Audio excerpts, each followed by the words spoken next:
అందరికీ నమస్కారం అండి. అందరూ ఎలా ఉన్నారు? నేను చాలా బాగున్నానండి. మీ అందరూ కూడా బాగుండాలి. ఆ హరిహరాదుల యొక్క కృపా కటాక్షాలు అందరూ కూడా కలగాలని కోరుకుంటూ ఇవాళ వీడియోలో సంక్రాంతి అంటేనే చాలా పెద్ద పండుగ.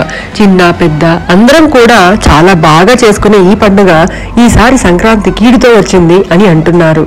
దానివల్ల మనకి ఒక కొడుకు ఉన్న వాళ్ళు పరిహారం చేసుకోవాలని, అది కూడా గాజులతో పరిహారం చేసుకోవాలని 5 మంది ఇద్దరు కొడుకులు లేదా ముగ్గురు కొడుకులు అంటే కొడుకులు ఉన్న వాళ్ళ దగ్గర గాజులు డబ్బులు ఇప్పించుకొని గాజులు వేసుకోవాలని, అది కూడా ఈ సంక్రాంతి అంటే జనవరి 15 లోపే వేసుకోవాలని అంటున్నారు. అయితే ఇది ఎంతవరకు నిజం?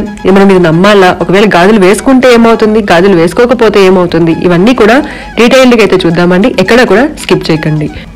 ముత్తైదువుల దగ్గర గాజులు వేయించుకోవడం. మామూలుగానే గాజులు అంటే ముత్తైదుతనానికి సూచిక.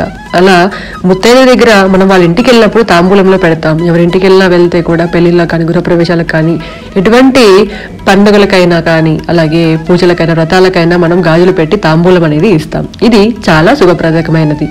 అయితే కీడు ఉంది 5 మంది దగ్గర మనం పెట్టించుకోవాలి అన్నది తప్పండి.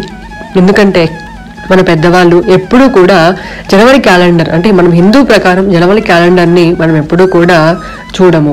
క్యాలెండర్ అంటే తెలుగు క్యాలెండర్ అంటే ఉగాది రోజున మాత్రమే చూస్తాం. దాని తర్వాత వచ్చేవి ఏవైనా ఉంటే అవి నిజమే అవ్వచ్చు, కానీ జనవరిలో క్యాలెండర్ పుట్టాక జనవరి నెల నుంచి వచ్చేవి నిజం కాదండి. ఎందుకంటే మనకి ఇలా జనవరిలో ఉంది అంటే మనకి ఉగాది రోజున అంటే 2023 ఉగాది రోజునే చెప్పేవారు. అంటే జనవరిలో ఉందండి, ఇలా పాటించండి అని. మన పెద్దవాళ్ళు చెప్పింది మనం నమ్మాలి కదా, వినాలి కదా. అయితే ఇప్పుడు నేను గాజులు వేసేసుకున్నానండి, అయితే ఏం చేయాలి అంటే గాజులు వేయించుకుంటే తప్పేమీ లేదు, పర్వాలేదు కూడా. అయితే గాజులు వేయించుకోలేదండి, నాకు తెలియదు అన్నవాళ్ళు ఏం బాధపడకండి, ఏమీ అవసరం లేదు. ఎందుకంటే ఇలా 5 మంది దగ్గరికి వెళ్ళి డబ్బులు ఇప్పించుకొని వాళ్ళకు అది ఇష్టం ఉంటుందో లేదో మనకు తెలియదు, కానీ ఏదో మనకి అవసరం ఉంది కాబట్టి ఆ ఇద్దరు కొడుకులు వాళ్ళు మాత్రమే ఉన్నారు కాబట్టి వాళ్ళ దగ్గర ఇప్పించుకోవాలి అని అలా వాళ్ళని ఇబ్బంది పెట్టి మీరు ఇబ్బంది పడకండి. కాబట్టి ఒకవేళ మీ స్తోమత బట్టి మీరు కావాలనుకుంటే వేసుకోండి, లేకుంటే ఈ గాజులు వేసుకునే నియమం అయితే ఈ సంక్రాంతి రోజున అస్సలు లేదండి. ఎవరూ కూడా వేసుకోవాల్సిన అవసరం లేదు. మరి ఇన్ని గాజులు నేను ఎందుకు తెప్పించుకున్నాను అంటే ఈ గాజులన్నీ కూడా మనకి మార్గశిరంలో పుష్యమాసంలో కూడా మనకి మార్గశిర లక్ష్మీ వారం అనేది అంటే గురువారం రోజున అమ్మవారి పూజ అయితే చేస్తాం కదండి. దానికోసం నేను చాలా డజన్స్ అనేవి గాజులు తెప్పించుకున్నాను. అలాగే ఎప్పుడు కూడా మా ఇంట్లో ఒక 5-6 డజన్లు అనేవి గాజులు అనేవి పెట్టుకుంటాను. ఎందుకంటే వచ్చిన ప్రతి ముత్తైదు కూడా గాజులు ఇవ్వడం చాలా సాంప్రదాయకమైనది, అలాగే మనకు మన సౌభాగ్యానికి కూడా మంచిది. దానికోసం ఇలా గాజులన్నీ తెచ్చుకొని వాళ్ళు మనకి కవర్ ఇస్తే కవర్లో పెడతాను, లేకుంటే ఇలా థ్రెడ్తో అనేది కట్టేసి పెట్టుకుంటే గాజులన్నీ ఒక చోట పెట్టినప్పుడు అవి కదలకుండా అయితే ఉంటాయి. కావాలంటే మీరు ఇలా కూడా చేసుకోవచ్చు.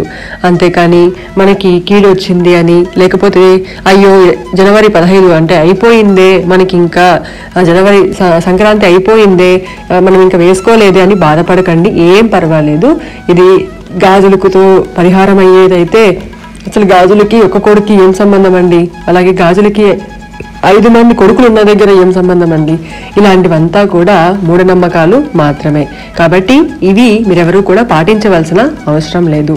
ఒకవేళ వేయించుకుంటే మీ పక్కింటి వాళ్ళు అలా మీరంతా ఫ్రెండ్స్ అయ్యి లేకపోతే ముత్తైదువుగా ఇంటికి పిలిచి తాంబూలం ఇచ్చి అందులో గాజులు పెట్టండి, కానీ డబ్బులు ఇచ్చి గాజులు వేసుకొని అలా చేయకండి. మీరే గాజులు మీ తాంబూలంలో పెట్టి ఇవ్వండి. అది కూడా మనకి జనవరిలో 4వ తేదీన అయిపోయింది. మార్గశిర మాసం అనేది అయిపోతుంది. మళ్ళీ ఇప్పుడు పుష్యమాసంలో మనం అమ్మవారికి ఒక పూజ అనేది చేస్తాం గురువారంలో. అలాగే మాఘమాసం అనేది ఏర్పడుతుంది. ఇవన్నీ కూడా చాలా మంచివి కాబట్టి మీరు పూజ అనేది చేసుకోవచ్చండి. ఇలా తాంబూలం అనేది ఇవ్వచ్చు. అంతేకాని గాజులతో కీడుందని మాత్రం అసలు ఈ పుకారులు అనేవి నమ్మకండి. ఇదండి ఇవాళ వీడియో. మీకు నచ్చింది, హెల్ప్ అయింది అనుకుంటున్నాను. నచ్చితే లైక్ చేయండి, షేర్ చేయండి, అలాగే మీ ఫ్రెండ్స్ అందరికీ కూడా చెప్పండి. ఇవన్నీ కూడా పుకార్లే అని, మూఢ నమ్మకాలే అని. అందరూ కూడా బాగుండాలి, అందరూ మనం కూడా ఉండాలని కోరుకుంటూ సర్వేజన సుఖినో భవంతు.